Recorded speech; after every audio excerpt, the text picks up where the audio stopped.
The classroom was round and very large. It floated in space, part of a giant station called Orion 7.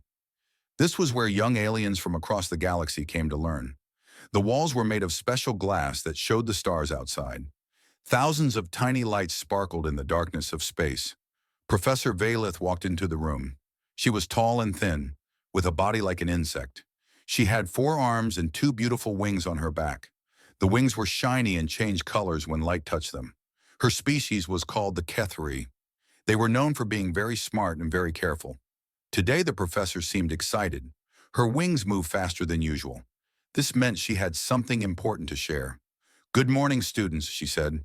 Her voice was soft but clear. "Today we begin the most important lesson of this semester. Please pay close attention." The classroom held 43 students. They came from 19 different species. Some were big, some were small, some had fur, some had scales. Some had no bodies at all and floated like clouds of colored gas. In the front row sat 3 melodrons. They looked like large jellyfish with soft, see-through bodies. They were gentle creatures who scared easily. Next to them sat a group of Vrex students. The Vrex had bodies made of living crystal. They sparkled like diamonds and made soft ringing sounds when they moved. In the middle rows sat the Torvan. They were huge and strong, with gray skin like stone and 4 yellow eyes. The Torvan were warriors. Their planet was harsh and dangerous. They were proud of their strength and their courage. There were many other species too, small ones and tall ones. Some with tentacles, some with many legs. All of them had come to Orion 7 to learn about the galaxy and its many worlds. But in the very back row, far from everyone else, sat one student who was different from all the others. Her name was Elia Chen. She was human. Elia was 17 years old. She had dark hair that she tied back in a simple tail. Her eyes were brown and calm. She was small compared to most aliens in the room.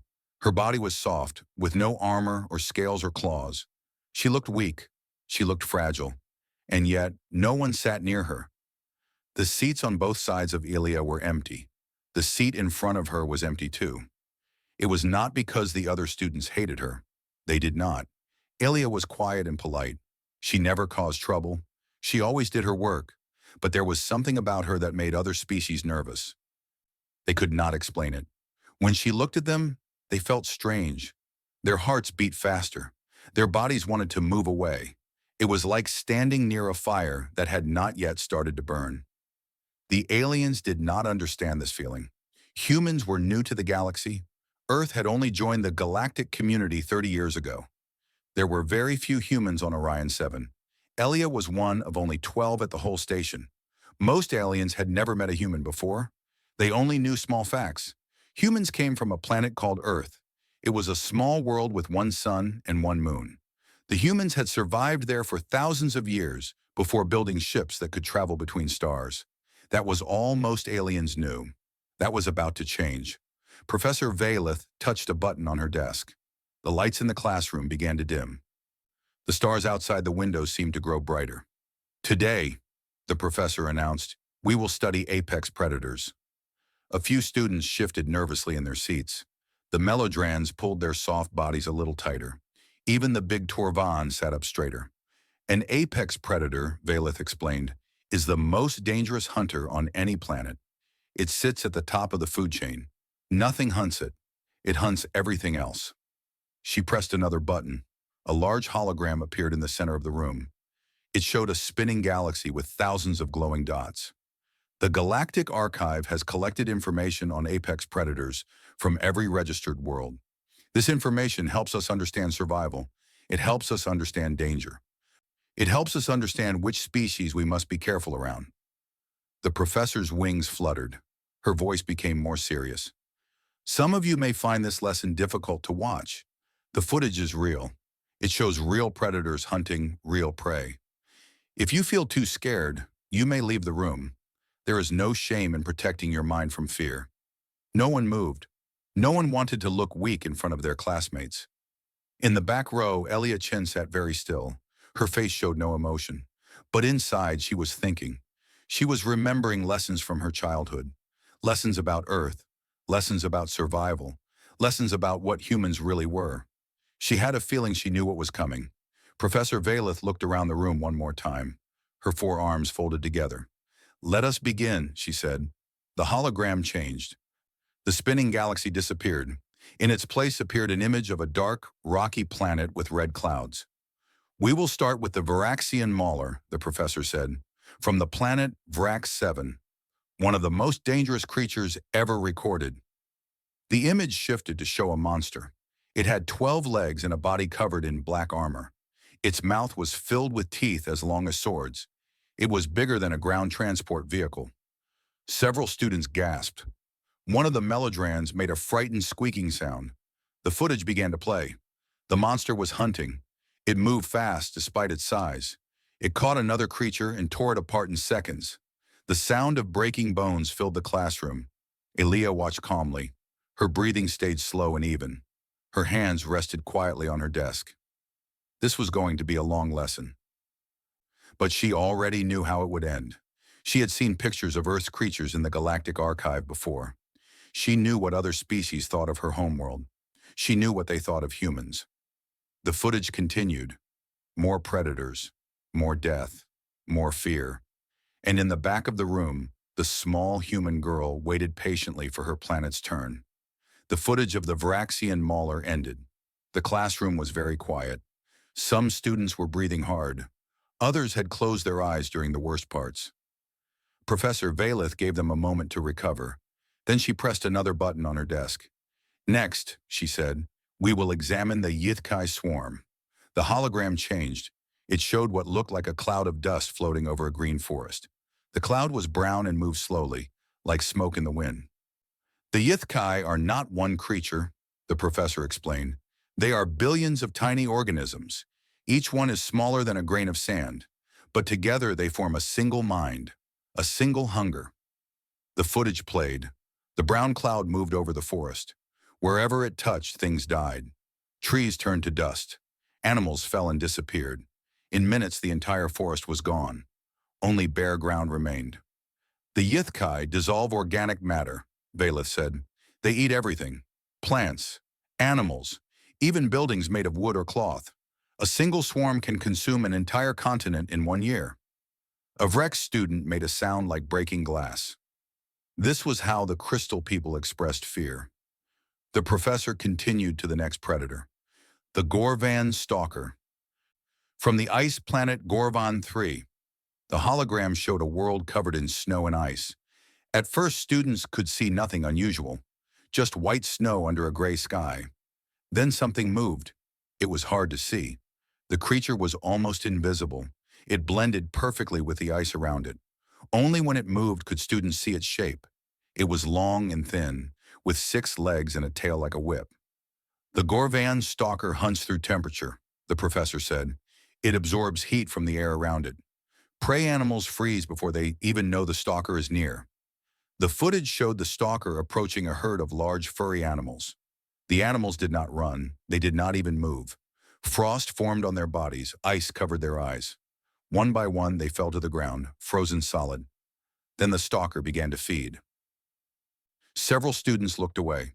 A melodron in the front row had wrapped itself completely in its protective membrane. It looked like a ball of clear jelly. The lesson continued. Professor Valeth showed predator after predator. Each one was more terrible than the last. The thornback leviathan, a sea creature with poisoned spines that could kill from a distance. The shadow wraith of Kethos 9, which hunted by eating the light itself, leaving its prey in total darkness. The crimson hive, insect creatures that worked together to bring down animals 100 times their size. With each new predator, the classroom grew more quiet, more tense, more afraid. Even the Torvan warriors looked uncomfortable.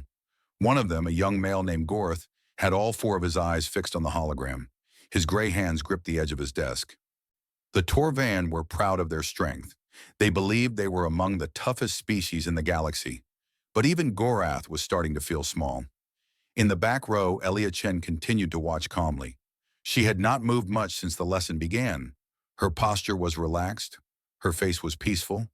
While other students flinched and gasped, she sat as still as a stone. A few students had noticed this. A Vrex named Crystallis turned to look at the human girl. The crystal creature's body rang softly with confusion. How could the human be so calm? Did she not understand the danger these creatures represented? Crystallis turned back to the hologram. Perhaps humans were simply too primitive to understand fear. Professor Valeth showed three more predators, a creature that could spit acid, a beast that used sound as a weapon, a thing that lived in volcanoes and hunted with fire. Then the professor paused. We have now seen predators from 27 worlds, she said. All of them are extremely dangerous. All of them have caused the deaths of millions of creatures on their home planets.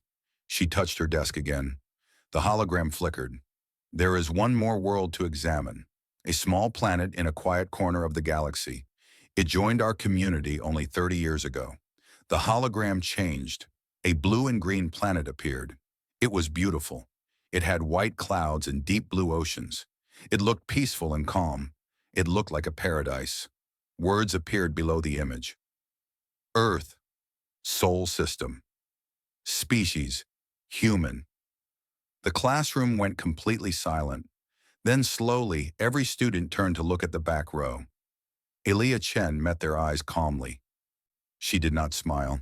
She did not frown. She simply looked back at them with those quiet brown eyes. Gorath the Torvan felt his hearts beat faster. There were two hearts in a Torvan's chest, and both of them were suddenly pounding. Crystallis the Vrex began to vibrate. The crystal creature's body rang with a high, nervous sound. The Melodrans in the front row pressed closer together. Their soft bodies trembled. Professor Valeth noticed the reaction of her students. Her wings stopped moving for a moment. Even she seemed slightly nervous. Yes, the professor said. Humans, the apex predators of Earth. She turned back to the hologram, her four hands pressed together. What you are about to see may disturb you. The humans are unusual. They do not hunt like other predators. They do not fight like other predators. They survive in ways that seem impossible. She paused. Please remember that Miss Chen is a valued member of our class. What you see is simply educational footage. It does not reflect on her personally. Elia almost smiled at that. Almost. The professor pressed the button. The footage began. And everything the students thought they knew about predators was about to change forever. The hologram showed Earth again. This time it zoomed closer. The view moved through clouds and over mountains until it showed a wide golden grassland. The sky was blue and bright. A group of humans appeared on the screen. They were ancient humans from long ago. They wore simple clothes made of animal skin. They carried long sticks with sharp stones tied to the ends. The students leaned forward to watch. A voice began to speak. It was the voice of the Galactic Archive's narrator. The voice was calm and flat, like a machine reading facts. Humans evolved on the plains of Earth approximately 300,000 years ago. They had no natural weapons, no claws, no fangs, no venom, no armor. By all biological measures, they should have died. The footage showed the ancient humans walking across the grassland. In the distance, there was a herd of large animals. The animals looked like huge, hairy elephants with long, curved tusks. These creatures were called mammoths, the narrator said. They were many times larger than humans. They were stronger. They were faster. One strike from a mammoth's tusk could kill any human instantly. The students nodded. This made sense. The humans would have to run from such creatures. But the humans did not run. Instead, they began to walk toward the mammoths. What are they doing? Whispered a Melodran. The footage continued. The humans walked closer. The mammoths saw them and began to run away. The mammoths were much faster than the humans. They quickly disappeared over a hill. But the humans kept walking. The footage sped up to show time passing. The sun moved across the sky. The humans walked and walked and walked. Humans developed a hunting method called persistence hunting, the narrator explained. Most predators attack with speed or strength. Humans use time. They follow their prey for hours, sometimes for days. They never stop. They never rest. The footage showed the mammoths running again, then slowing, then running again. Each time they were a little bit slower. Each time the humans were a little bit closer. Human bodies can regulate temperature through sweating. the narrator said. This allows them to move continuously without overheating. Most prey animals cannot do this. Eventually, the prey becomes exhausted. Its heart fails. Its body gives up. And the humans are still walking. The students watched in horror as the mammoths began to stumble. One of them fell. It tried to get up but could not. Its body was shaking. Foam came from its mouth. The humans finally stopped walking. They stood around the fallen mammoth with their simple weapons. Humans did not need to be stronger than their prey, the narrator said. They simply needed to be more stubborn. Gorth the Torvan swallowed hard. His people believed strength was everything. They had never imagined a predator that won by refusing to stop. The footage changed. Now it showed humans gathered around something bright and orange. Fire. The flames danced and crackled. Humans are the only species on Earth that learned to control fire, the narrator said. They mastered it before they mastered language. They used it to cook food, to stay warm, and to reshape their world. The footage showed humans burning forests, burning grasslands, using fire to drive animals off cliffs, using fire to create tools and weapons. Fire is dangerous to all living things, the narrator continued. Humans treat it as a tool. They carry it with them. They sleep beside it. They have no natural protection from it. They simply choose not to fear it. Crystallis the Vrex made a sound like shattering ice. Fire could destroy crystal bodies. The idea of sleeping next to fire was madness. The footage changed again. Now it showed modern humans. They wore strange clothes and lived in huge cities, but they were still doing impossible things. A human ran across a desert. The sun was blazing hot. The sand stretched to the horizon. The human kept running. This is called an ultramarathon, the narrator said. Humans run these races for recreation. They cover distances of 100 miles or more in a single effort. Participants frequently suffer dehydration, heat stroke, and muscle damage. They choose to do this. Another video showed a human climbing a mountain covered in ice. Wind screamed around the human's body. Snow flew everywhere. The human kept climbing. Humans climb mountains where temperatures fall below -40 degrees. The narrator explained. The air at high altitude does not have enough oxygen. Humans climb anyway. Many die. Others return to climb again. More footage. A human swimming in dark water. Shadows move below the surface. Large shadows with fins. Humans swim in waters containing sharks, the narrator said. Sharks are predators that can smell blood from miles away. They have teeth designed to tear flesh. Humans swim with them for entertainment. The classroom was completely silent now. Then the footage showed something even stranger. A human was sitting on the ground. Next to the human was an animal. It had 4 legs and a long snout full of sharp teeth. It looked like a small wolf. The human was petting it. Humans form bonds with predator species, the narrator said. The creature shown here is called a dog. It is descended from wolves, which were once one of Earth's most effective pack hunters. Humans did not kill the wolves or run from them. They made the wolves their friends.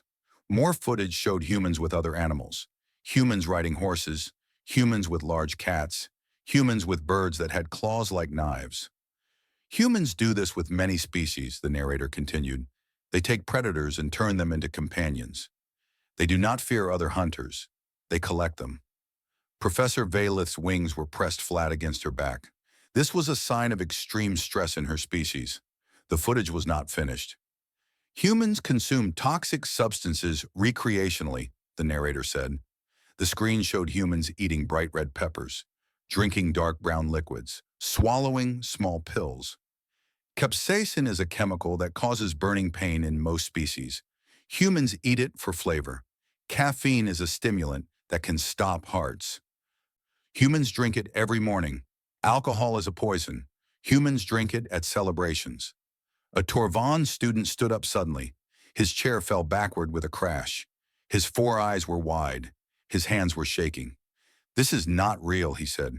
This cannot be real. Professor Valith looked at him sadly. Sit down, Gorth. We are not finished. Gorth sat down slowly. His eyes moved to the back of the room. The human girl sat there, quiet and calm, watching the footage of her own species with no expression on her face. And for the first time in his life, the Torvan warrior felt truly afraid. The footage continued to play. The students watched in silence. Some of them had stopped blinking. Some had stopped breathing. The things they were seeing did not make sense. Humans broke every rule they knew about survival. More clips played on the hologram. Humans fighting each other with their bare hands, punching, kicking, throwing each other to the ground. Blood flew from cut lips and broken noses. This is called boxing, the narrator explained. Humans engage in ritual combat for sport. They compete to see who can hit harder. Winners receive prizes. Losers often suffer broken bones and brain damage. They choose to do this. Another clip showed humans wrestling in a cage. They twisted each other's arms and legs in ways that looked painful. The crowd around them cheered. Human combat sports have millions of fans across Earth. Humans pay money to watch other humans hurt each other. They find this entertaining. A young melodron in the front row began to cry. Clear fluid leaked from its soft body. It was too much. Everything was too much. But the footage was not finished. The hologram changed one more time. Now it showed a forest. The trees were tall and green. Sunlight came through the leaves in golden rays. Birds sang somewhere in the distance. It looked peaceful. It looked safe. A human woman walked into the clearing. She was old. Her hair was gray and pulled back from her face. Her skin had many lines and wrinkles. She was small and thin. She looked like someone's grandmother. She looked gentle and kind. She was alone. The students watched carefully. After everything they had seen, they knew something was about to happen. Then they heard it, a heavy sound, something large moving through the trees, branches breaking, leaves rustling. Something was coming. The old woman stopped walking. She stood very still in the middle of the clearing. Her hands hung at her sides.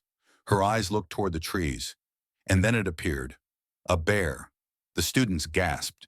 They had seen bears in the Earth database. They knew what these animals were. Bears were massive predators with teeth like knives and claws that could tear through metal. They were one of the most dangerous creatures on Earth. This bear was huge. It stood on its back legs and became nearly 3 meters tall. Its fur was brown and thick. Its mouth was open, showing rows of yellow teeth. It made a terrible roaring sound that filled the forest. The old woman did not run. She did not scream. She did not even step backward. She just stood there looking at the bear. "What is she doing?" whispered Chrysalis. The Vrex's crystal body was ringing with fear. "Why does she not run?" The bear dropped to all 4 legs and moved closer. It was only 10 meters away now, then 5 meters. It could reach the woman in a single jump. The students wanted to look away. They knew what was about to happen. They had seen enough predator footage to know how this story ended. But the old woman did something strange. Slowly, calmly, she raised one hand. Just one hand. Palm facing the bear, fingers spread wide. Then she spoke. Her voice was quiet but firm. It did not shake. It did not tremble. She said just one word. "No." The bear stopped. It was right in front of her now. Close enough to touch. Close enough to kill her with one swipe of its paw. But it stopped. The woman kept her hand raised. She kept her eyes on the bear. She did not blink. She did not move. Seconds passed. They felt like hours.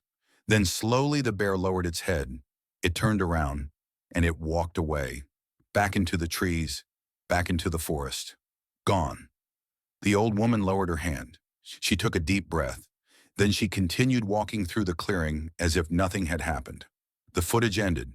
The classroom was completely silent. No one moved, no one spoke. The only sound was the soft hum of the space station around them.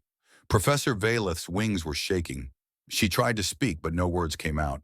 Then a voice broke the silence. "Excuse me?" It came from the back of the room. Every student turned around at the same time. Aaliyah Chen had raised her hand. It was the same gesture, the same raised hand, the same calm stillness, the exact motion from the footage they had just watched. "That footage," Aaliyah said. Her voice was quiet but clear. "It is from my family's archive." She paused.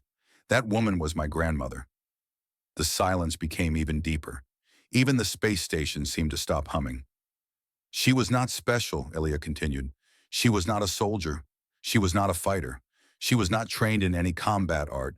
She was a retired school teacher. She taught children how to read. She lived in a small house in the mountains. Aaliyah lowered her hand slowly, the same slow, careful movement her grandmother had used. On Earth, we teach our children how to face predators before they can read. We learn to control our fear. We learn to control our breathing. We learn to stand our ground. She looked around the room. Her brown eyes moved from face to face, from the trembling melodrons to the frozen Vrex to the pale Torvan. Because on our world, she said softly, everything is a predator. She paused again. When she spoke next, her voice was even quieter, including us. Nobody moved. Nobody breathed. The Torvan named Gorith felt his whole body go cold. He was a warrior. He had trained his whole life to fight. He had believed his people were among the strongest in the galaxy. But this small human girl, with her soft body and her calm eyes, scared him more than any creature he had ever seen. Professor Valeth finally found her voice. It was weak and shaking. Class, dismissed. Students began to move. They gathered their things with trembling hands. They walked toward the door without speaking. Many of them looked at Elia as they passed. Their eyes were full of something new, something between terror and wonder. Elia stayed in her seat. She watched them go with that same calm expression. When the room was almost empty, Gorth stopped at the door. He turned back to look at the human girl. Your grandmother, he said. His voice was rough. She stopped a predator with just her hand? Elia nodded slowly. How? Gorth asked. How is that possible? Elia thought for a moment. Then she answered. The bear was a predator, she said, but so was my grandmother. The bear looked at her and saw something that would not run, something that would not give up, something that would fight back no matter what. She smiled slightly. It was a small smile, but it showed her teeth. Predators recognize other predators, she said. The bear understood what my grandmother was, and it decided it did not want to find out what she would do if it came any closer. Gorth stared at her for a long moment. Then he lowered his head in a gesture of respect and walked out the door. Elia sat alone in the empty classroom. Outside the window, the stars sparkled in the darkness of space. She thought about her grandmother, about the mountains of Earth, about all the things that had tried to kill her species over thousands of years. None of them had succeeded. Humans were still here, and they always would be. The days after the lesson were strange. Everything looked the same on Orion 7. The halls were still bright. The stars still sparkled outside the windows. Students still walked to their classes and ate in the dining halls. But everything had changed. Word spread quickly through the station.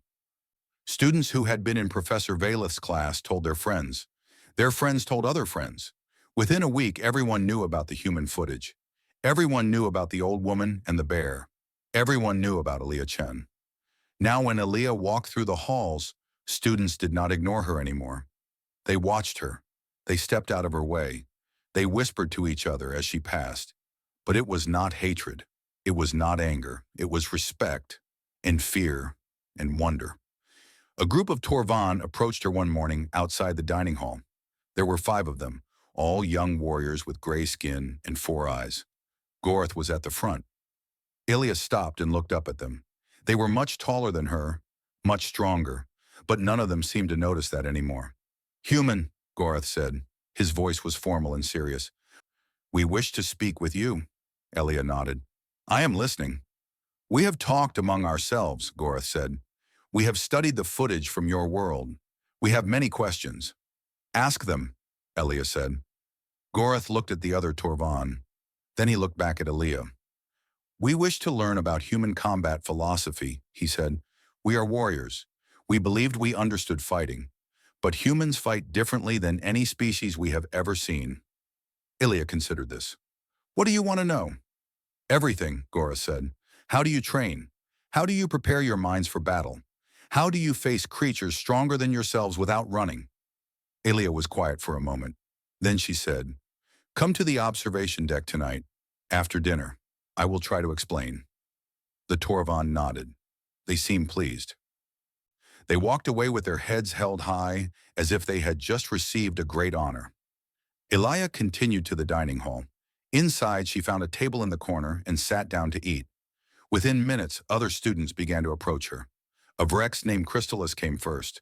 The crystal creature's body rang with nervous sounds, but it sat down across from Elia anyway. "May I ask you something?" Crystallis said. "Yes," Elia said. The footage showed humans keeping predators as companions. Dogs, cats, birds with claws. "Is this true? Do humans really live with dangerous animals?" Elia nodded. "Yes, most human families have at least one animal companion. We call them pets." "But why?" Chrysalis asked. "Why would you bring a predator into your home?" Elia thought about how to explain. It was hard to describe something so normal to her. "Because they are loyal," she finally said. "Because they love us. Because we love them. We take care of them, and they take care of us." "But they are dangerous," Chrysalis said. "So are we," Elia replied. "We understand each other." Chrysalis thought about this for a long time. The crystal creature's body made soft ringing sounds as it processed the information. "Your species is very strange," Chrysalis finally said. "I know," Elia said, "but we are also very loyal. If you are our friend, we will protect you forever." Chrysalis seemed to find comfort in this. The ringing sounds became calmer. More students came to talk to Elia over the following weeks. They all had questions. A young Melodrin asked if it was true that humans ate poison for pleasure. Elia explained about spicy food and coffee and alcohol. She even brought a small bottle of hot sauce from her room and offered to let the Melodrin taste it. The Melodrin touched one tiny drop with its soft body. It immediately turned bright red and rolled across the table, making squeaking sounds of distress. "Too spicy," it said weakly. "Sorry," Elia said. "That was the mild one." A group of students from a gaseous species asked about human endurance. They could not believe that humans ran for days without stopping. Elia told them about ultramarathons and mountain climbing and people who swam across entire oceans. "But why?" they asked. "Why would you do this? What do you gain?" Elia smiled. "We gain nothing. We do it to prove we can. We do it because it is hard. We do it because something inside us refuses to give up." She paused. "On Earth we have a saying, 'It is not the size of the dog in the fight, it is the size of the fight in the dog.'" The translator struggled with this, but eventually the meaning came through. "You are saying that determination matters more than strength," one of them said. "Yes," Elias said. "A small creature with a big heart can defeat a large creature with a weak spirit. This is what humans believe. This is why we survive." That night, Elia went to the observation deck to meet the Torvan. They stayed for hours talking about combat and courage and the human way of war. Elia told them about generals who fought to the last soldier, about cities that held out against armies for years, about ordinary people who stood against tanks and missiles with nothing but their bodies and their will. "We do not always win," Elia admitted, "but we never stop fighting. Even when we lose, we make our enemies pay such a high price that they think twice before attacking us again." Gorth listened carefully. His 4 eyes were focused on Elia's face. "You are a terrifying species," he said at last. "Thank you," Elia said. Gorth made a sound that might have been a laugh. "I did not mean it as a compliment." "I know," Elia said, "but I will take it as one." As the weeks passed, things settled into a new normal. Students still watched Elia with careful eyes. They still stepped out of her way in the halls, but now some of them also smiled at her, nodded to her, sat near her in class. She was no longer just the strange alien from Earth. She was Elia Chen, the human, the quiet girl who carried the spirit of apex predators in her small body. Professor Valeth never showed the human footage again. She said once was enough. But she did add a new section to her lesson about respecting all species, no matter how small they looked. One day, a new student arrived at Orion 7. It was a creature from a violent species known for attacking others. On its first day, it pushed a young Melodrin against a wall and demanded its food. Elia happened to be walking by. She stopped. She looked at the new student. It was twice her size, with sharp claws and thick armor. She raised one hand. "No," she said quietly. The new student looked at her. It saw a small, soft creature with no claws and no armor. It should have laughed. It should have ignored her. But something in her eyes made it stop. Something old. Something patient. Something that would never ever give up. The new student lowered its claws. It stepped back. It walked away without another word. The Melodrin looked at Elia with wide, grateful eyes. "Thank you," it whispered. Elia lowered her hand. She smiled gently. "On Earth," she said, "we protect our friends." She helped the Melodrin pick up its scattered belongings. Then she walked away, small and quiet and calm. Behind her, the stars of the galaxy sparkled through the windows. Humans had traveled among those stars for only 30 years. They were new to the galactic community. They were few in number. They were soft and small compared to many species. But now everyone understood why the Galactic Council treated them with such respect. Why diplomats spoke to them carefully.